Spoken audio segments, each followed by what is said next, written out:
Hi guys, I hope you are all well. I wanted to let you guys know what's going on. I woke up Tuesday to an email that YouTube completely demonetized my channel for inauthentic content. I did some research and an algorithm change that was made last year hit channels that use AI very heavily, because there's people out there that just run a script on automated software and never even review what they are putting out there. Then we learned that our credit card processor through GoDaddy was automatically refunding some of our ex-Pharmacon ticket purchases, so I had to immediately change vendors. So, I got my butt digitally kicked this past week. I had to put out some fires and I've addressed the issues, regrouped, and wanted to catch you up. I've done videos in the past about my experiences with AI and how I catch errors and misinformation all the time from the AI platforms. I communicate with AI for hours because I use it to pull data in a cogent way so that I can then assess and follow up on it.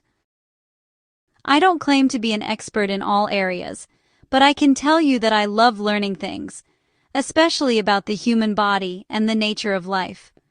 When I was younger, everyone always told me that I was going to be in college for the rest of my life, because I love to learn so much. So, in essence, I've spent a large portion of my life working towards my Bachelor's of Science in Pharmacy, which I achieved when I was in my early 30s. I also completed all but 3 credits for my Master's of Science in Architecture, but life had other plans for me. Later on, I got really interested in herbs and took some herbal training. And still later, I became certified in plant-based nutrition online through a program with Cornell University. And this doesn't even touch on my decades of study in consciousness, martial arts, and energy. Then, of course, there was the work experience. I have to admit, I hated pharmacy from the very first day, except for a few years when I worked as a pharmacist at Moffitt Cancer and Research Institute in Tampa. It was really when I started my 13-year stint with the state of Florida that I finally felt like I found my niche. I was a drug agent. At other times, I was known as a health fraud investigator, and still other times, I was a drug, device, and cosmetic regulator. So, the job had a lot of different hats, and we were pretty much left on our own to investigate or regulate, and I mostly chose to investigate health fraud, kinda like what Nick Shirley just did. Actually, my very first day on the job was executing warrants in a fraud case called Operation Gold Pill, which was a really large Medicaid fraud scheme that involved patients, pharmacists, doctors, and a man named Izo Finzi. I learned so much over those 13 years. I was on college curriculum planning committees, did a lot of public speaking, and even wrote emergency laws. I also wrote the state's recommendation on the safe labeling of dietary supplements back when the Dietary Supplement Health Education Act was passed. It was a mess trying to get control of that industry, and, wow, the fraud was just rampant. I got to work with almost every federal investigative agency except the CIA while I was on federal task forces. I traveled and worked with other state drug regulatory agencies and handled some landmark cases that I investigated. It was very rewarding, but it was also very controlled.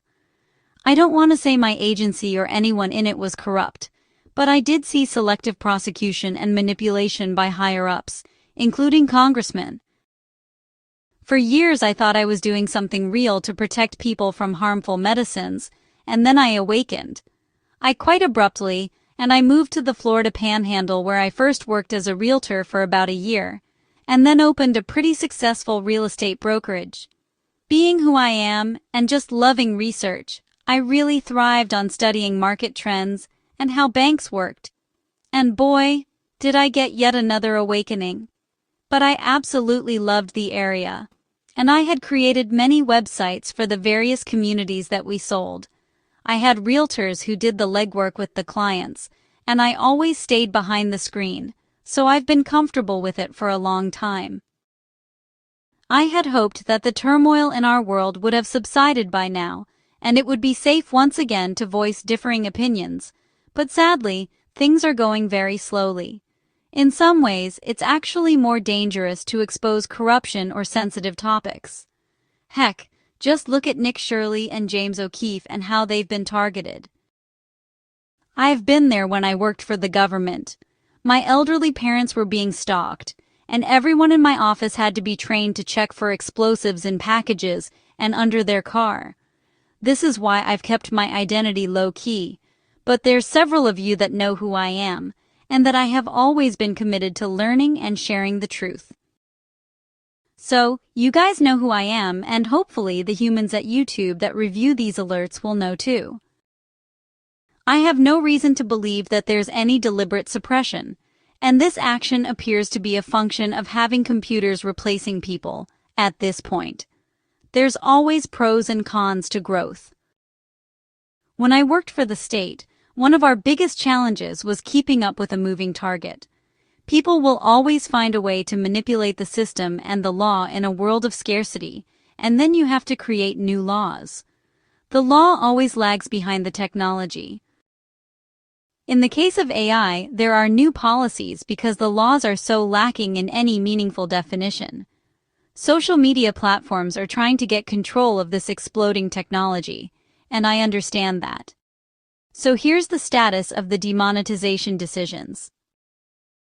Apparently, not everyone has the right to appeal, but mine did, and I've actually completed a written appeal with some links. I had hoped that I could add some attachments showing my work process and the graphic manipulation, but they just didn't allow attachments. I did link the video where I spent hours discussing the safety of thimerosal in vaccines, and I actually got Grok to completely reverse its statement that it was safe. Not only do I question AI, but I ask for references, and then have the AI look at who's funding each of those references or study. I'll link that video in the description, and at the end, so you can check it out, and you'll see that I am pretty much the last person to just believe or parrot everything that AI says. Thankfully, my background has given me a strong foundation, and my investigative experience really taught me to ask the right questions. I never believe everything the AI says without actually asking for publication or study links that I then review for myself, and, often, link for you guys. So, the ex-pharmacist is anything but an echo chamber. In fact, I'm the one telling AI that it has a huge responsibility, because the bulk of people take what it says as authoritative. I even learned that AI fills in gaps of information. And just the other day, Grok told me that it pulls information about the Epstein documents from media because it doesn't have the time to review the 3 million documents linked online, like a human researcher does. Of course, that ended up with an apology from Grok and an acknowledgement that it's putting more weight on media reports of the documents instead of going straight to the documents to evaluate it on its own. It became clear during this discussion that AI is basically part of the same echo chamber that controls the narrative. That's what's so puzzling about this demonetization, but I do understand that it's very hard to identify authenticity through an algorithm equipped only with filters. Our future is always unwritten, guys. I know that my dharma is healing.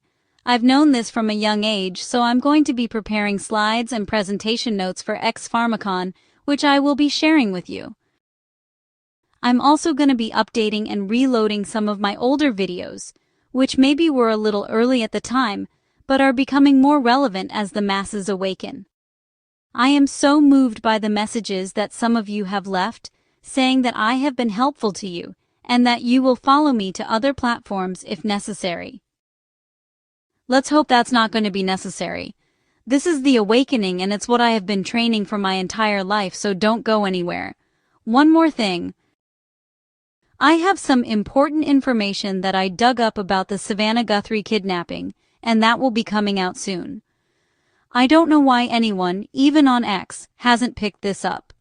Let me get working on it, and just remember that everything is leading us to something bigger and better, if that's where our intentions are. I love you guys.